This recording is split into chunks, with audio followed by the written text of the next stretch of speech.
Hello guys, എല്ലാവർക്കും പുതിയൊരു വീഡിയോയിലേക്ക് സ്വാഗതം. അപ്പോൾ ഇന്നത്തെ വീഡിയോ ട്രാവൽ വീഡിയോസ് കാര്യങ്ങളൊന്നുമല്ല. നമ്മുടെ വണ്ടിയുടെ ബ്രേക്ക് ലൈറ്റ് ഒന്ന് മാറ്റുവാണ്. ഇതിൻ്റെ സ്റ്റോക്കായിട്ട് വരുന്നതെന്ന് പറഞ്ഞാൽ 12 വോൾട്ട് ഹാലോജൻ ബൾബാണ്. അപ്പോൾ അത് മാറ്റിയിട്ട് ബ്ലിങ്ക് ചെയ്യുന്ന LED ആക്കുവാണ്. അപ്പോൾ അതിൻ്റെ ഒരു ചെറിയൊരു ഷോർട്ട് വീഡിയോ ആയിരിക്കുന്നത്. അപ്പോൾ ആദ്യം തന്നെ ബ്രേക്ക് ലൈറ്റ് ഒന്ന് ഫസ്റ്റ് അയച്ചെടുക്കുക. ആദ്യമേ കവർ റിമൂവ് ചെയ്യുക, അതിന് ശേഷം ബ്രേക്ക് ലൈറ്റ് ഊരിയെടുക്കുക. അപ്പോൾ ആണെങ്കിൽ ഇവിടെ 2 സ്ക്രൂകൾ കാര്യങ്ങൾ വരുന്നുണ്ട്. അത് പ്ലസോ മൈനസോ സ്ക്രൂ ഒഴിച്ച് ഫസ്റ്റ് റിമൂവ് ചെയ്യുക.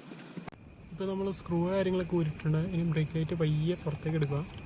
അപ്പം സ്റ്റോക്കായിട്ട് വരുന്ന ബ്രേക്ക് ലൈറ്റ് എന്ന് പറഞ്ഞാൽ ഇതാണ്. ഇത് കൂട്ട് ഹാലോജൻ ബൾബാണ്, 12 വോൾട്ട് ഹാലോജൻ ബൾബാണ് വരുന്നത്.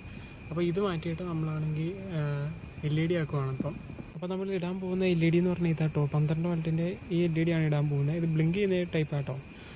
പിന്നെ ഏകദേശം 80-90 രൂപ വിലയൊക്കെ വരും. അപ്പം ഇത് നമുക്കിടാം. അപ്പോൾ ഫസ്റ്റ് ആണെങ്കിൽ ഹാലോജൻ ബൾബ് ഒന്ന് റിമൂവ് ചെയ്യുക. ജസ്റ്റ് അങ്ങോട്ട് പ്രസ് ചെയ്തിട്ട് തിരിച്ചാൽ മതി. അപ്പോൾ തന്നെ ഇത് ഊരി വരും കേട്ടോ.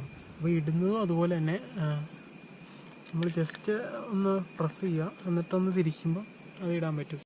അപ്പോൾ ഏത് മോഡൽ വണ്ടിയാണെങ്കിലും ഇതുപോലെയൊക്കെ തന്നെ കേട്ടോ. പിന്നെ ഇത് ഇടുമ്പോൾ ശ്രദ്ധിക്കേണ്ട കാര്യം എന്ന് പറഞ്ഞിട്ടുണ്ടെങ്കിൽ ബാറ്ററി നല്ല ഹെൽത്ത് ആയിരിക്കണം കേട്ടോ. നല്ല ബാറ്ററി ഉണ്ടെങ്കിൽ ഇടാവുള്ളൂ, അല്ലെങ്കിൽ സാധനം വർക്ക് ചെയ്യില്ല. അതേസമയം ഒന്നെങ്കിൽ അടിച്ചു പോകും, അല്ലെങ്കിൽ വർക്ക് ചെയ്യാതെ പോരും കേട്ടോ.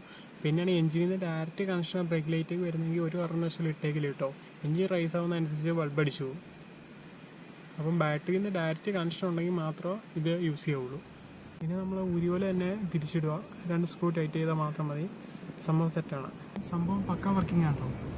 അപ്പം സ്പ്ലെൻഡർ റിലേറ്റഡ് വീഡിയോസ് കാണാൻ വേണ്ടി ചാനൽ സബ്സ്ക്രൈബ് ചെയ്യുക. അപ്പോൾ പുതിയൊരു വീഡിയോ ആയിട്ട് വീണ്ടും വരുന്നവരെ എല്ലാവർക്കും ഗുഡ് ബൈ.